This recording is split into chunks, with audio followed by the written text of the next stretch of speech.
G'day everyone, another video back by popular demand, or not. Today's video will be on generator. We've had a few requests about how do we operate the generator, what do we need to do, what don't we do. So today we'll be looking at the generator controller, noting the one next to it is the engine room door controller. I'll fix the spelling later. So how do we get into this thing? Well, there's two locks on the left hand side. We keep the key in the magnet board.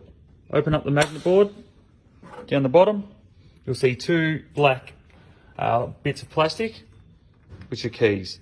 Unlock the bottom one, unlock the top one, and the panel will open out. It's important to note, we don't go in behind the panel. We only touch what's on the black panel at the front, and we look at what's lit up at the time.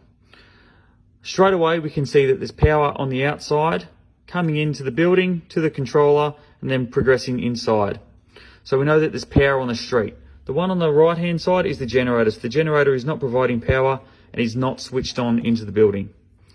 It's on auto. That's the main bit. On a normal day, if you're coming past and we're not undertaking the checks, it might be prudent that you actually come up to the panel and make sure that we have auto turned on. It will note on the screen that there's no start requested because we've still got power from the street.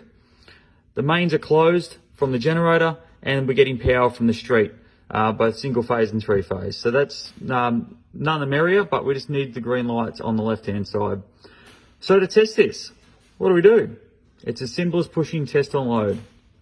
What happens is the panel will look, it will start the generator up, you'll hear the generator boot, the green light comes on from the generator, and now we hear the big click. That big click has now just changed the power to the generator. So the street is now turned off. It's still showing the street has power. The generator has power too, but the generator is now coming across into the building.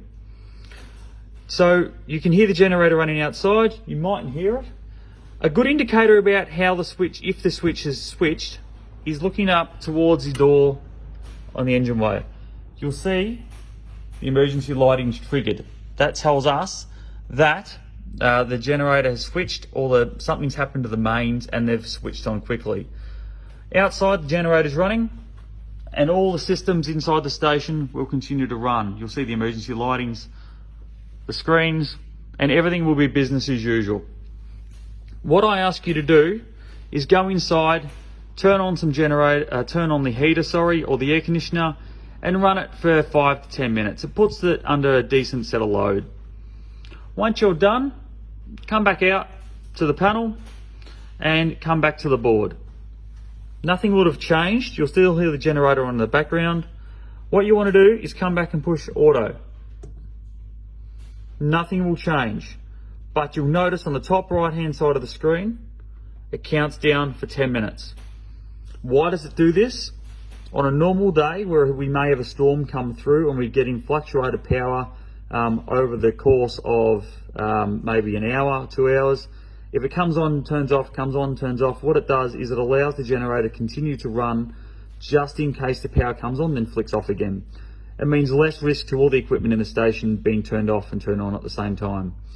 At this point, there's nothing more for you to do. As long as we have on auto, and we still have on it mains and the generator, and it's still showing the generator is switched. At this point, you can lock up the panel.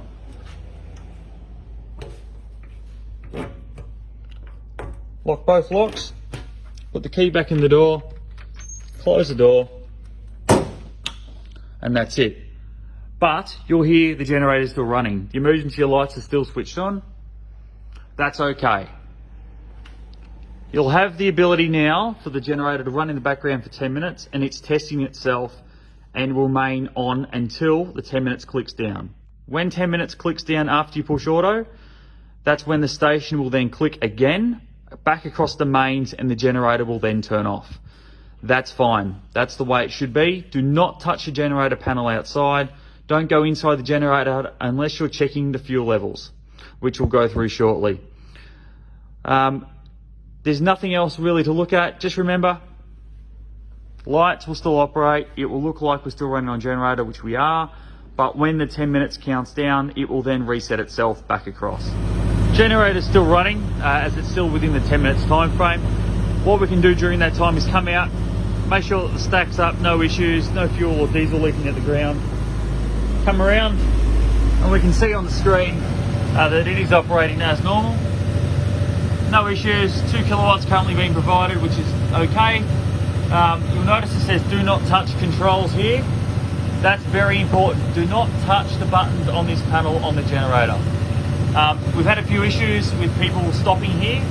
Please don't do it, because if the power does turn off, we will not be able to start it automatically. The panel that we'll look at from this point on is on the right hand side of the generator, not where the screen is. How do we get into it? We go inside the kitchen door, up on the peg, you'll see a key that says generator. How fun is that? It even says what we want. Come back out with the key.